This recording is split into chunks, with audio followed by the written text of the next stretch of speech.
السلام عليكم، أهلًا بيكم معانا وحلقة جديدة من حلقات مطبخ أسماء وسلمى، هنعمل مع بعض النهارده أكلة عبارة عن صيدلية متكاملة في طبق واحد، ورخيصة جدًا وبشكل بسيط خالص ورائع. هنعمل بقى شوربة عدس ولكن بطريقة صحية جدًا. حضّرت معايا نُص كيلو من العدس غسلته كويس، حطيته في حلة كده على النار، وهابدأ أضيف له بقى بطاطساية كده متقطعة مكعبات، وعبارة عن جزرتين متقطعين برضه، وحوالي 4 بصلات كده صغيّرين، وطماطماية، وحوالي 5 فصوص من التوم. بالشكل ده كده علّيت من القيمة الغذائية للعدس، هي طبعًا قيمته الغذائية عالية جدًا، وهاضيف له بقى شوية كده معلقتين من الكمون، ومعلقتين من الشطة، ومعلقتين كزبرة. حطيت الحاجات دي كلّها على بعضها كده بالشكل دوّة، هاضيف لهم مَيّة مغلية عشان ما ياخدش معايا وقت في السِوَى. طبعًا العدس دوّة بيحتوي على كميات عالية من البروتين والألياف والحديد والزنك، لذلك هو بيعزّز جهاز المناعة، وهو مصدر جيد للنحاس والمغنيسيوم والحديد والفوسفور. الحاجات دي كلّها بتخلّيه مقاوم للخلايا السرطانية والأفضل لمرضى القلب. سِبته بقى كده يغلي كذا غلوة، وبعدين وطّيت عليه وسِبته يستوي على نار هادية خالص. المَيّة المغلية اللي أنا باحطها بتخلّيه يستوي على طول، ما بياخدش نُص ساعة في السِوَى. هو دلوقتي أصبح مستوي معايا، هابدأ أحط له الملح بقى، الملح المناسب كده، وأراعي إن أنا ممكن هاحط عليه ليمون على الشوربة، فابقى واخدة بالي كده في الملح، حاجة بسيطة كده بالشكل دوّة، واسيبه يبرد خالص بقى، هاقفل عليه النار واسيبه يبرد، وبعد كده هاضربه في الخلاط. الخلاط أفضل بصراحة عشان ما اصفّيش بقى، ويبقى العدس بتاعي صافي كده بالشكل ده. أنا باحب شوربة العدس تبقى بالسُمك ده كده، تقيلة شوية. طبعًا البطاطس والجزر والبصل والتوم، الحاجات دي كلّها بتتقِّل الشوربة برضه مع العدس، فأنا باحبها بالقوام ده. هابدأ بقى بعد ما العدس بتاعي استوى خالص، أسيبه على نار هادية خالص كده، وأحمّر بقى شوية سمنة بلدي كده، أسيّحهم شوية، هاكرمل شوية بصل كده مقطّعهم مكعبات، عشان برضه نعلّي من القيمة الغذائية للعدس، ويبقى طعمه في حتّة تانية خالص واخد من طعم السمنة البلدي. العدس لو هتعمليه من غير سمنة بلدي بيبقى ما لوش طعم بصراحة، يا سمنة بلدي يا زبدة، بتخلّي ريحته جميلة بصراحة أوي. هابدأ أدبّل البصل بتاعي كده. البصل طبعًا بيقوي المناعة جدًا في الصيف والبرد والأمراض اللي إحنا فيها دي دلوقتي. الوصفة بقى بتاعة شوربة العدس ديّة بالطريقة دي، هي فعلًا صيدلية متكاملة في طبق واحد. أنا كرملت البصل بتاعي بقى بالشكل دوّة، هابدأ أضيفه. أنا سايبة كل دوّة العدس بتاعي على نار هادية خالص عشان ما يتقلش أوي. هاضيف بقى البصل دوّة يغلي غلوتين 3 كده. أنا كده البصل بتاعي متكرمل وطعمه مستوي، والشوربة العدس بتاعتي مستوية، فمش محتاجة تسوية تاني أكتر من كده، هي بس غلوتين 3 كده، لإن العدس كل ما يغلي بيتقل، فأنا مش عايزاه يتقل أوي، أنا عايزة سمكه كده يعني إيه، وسط بالشكل الجميل ده. كده العدس بتاعي أصبح جاهز، هاخليه بقى على جنب، وهابدأ أجهّز شوربة الشعرية. جبت بقى معلقة من السمنة البلدي برضه، سيّحتها كده بالشكل دوّة، وأحمّر فيها بقى شوية من الشعرية. الشعرية المناسبة بالنسبة لكم والكمية المناسبة بالنسبة لكم، أنا باعمل الكمية اللي تكفّيني، فخدت كمية كده بالشكل دوّة، مش كتير أوي، أنا مش عايزة، أنا عاملة نُص كيلو مش عاملة كتير.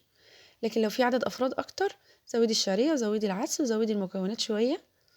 كده بالشكل ده الشعرية بتاعتي اتحمّرت، أنا مش عايزاها بيضة عشان ما تبقاش شكلها وِحِش، وفي نفس الوقت تبقى معجّنة. أنا عايزاها كده متحمّرة ويبقى لونها اللون الأصفر في البني المحروق دوّة، بيبقى شكله حلو كمان في العدس.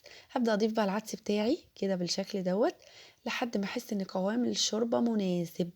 عايزاها تقيلة، ما تزوديش عدس أوي، عايزاها وسط، زوّدي العدس شوية.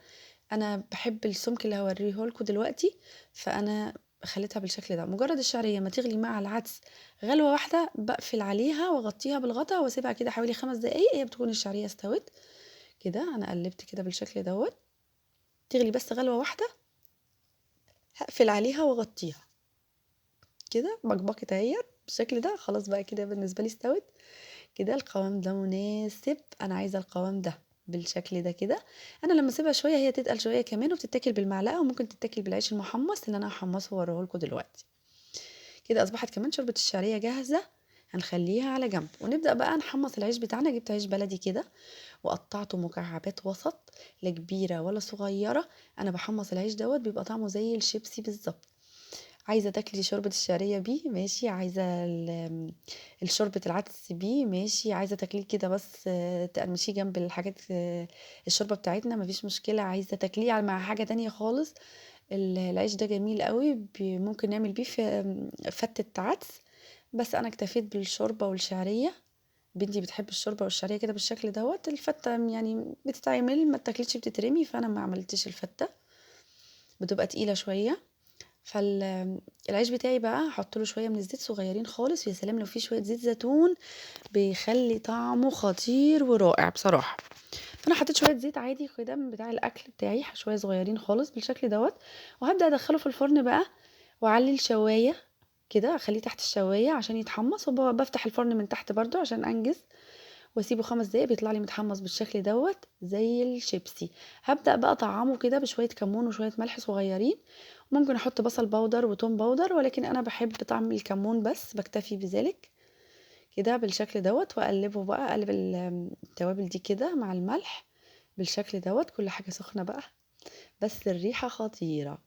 وبصراحة أكلة بتدفّي جدًا في الشتا، وجميلة للناس اللي عندها برد، لإن شوربة العدس دي بتقوي المناعة جدًا، فخطيرة بصراحة مع الشتا. بالشكل ده بقى أنا جهّزت قدّمت بقى طبق الشعرية وطبق الشوربة مع الليمون وشوية مخلل كده صغيّرين مع العيش بتاعي المتحمّص الجميل الرائع، وخَس بقى كده بالشكل دوّة كده، ودُقت بقى الشوربة ودُقت شوربة الشعرية، الله! والله طعمها خطير، أحلى من طعم اللحمة كمان وبروتين، وما شاء الله طبق مفيد جدًا، صيدلية متكاملة في طبق واحد، جميل ما شاء الله. بالشكل ده بقى شكل الوصفة بتاعتنا، لو عجبتكم ما تنسوش تدعمونا بلايك وشير وسبسكرايب وتفعلوا زر الجرس، ونتقابل على خير في وصفة جديدة مفيدة من وصفات مطبخ أسماء وسلمى.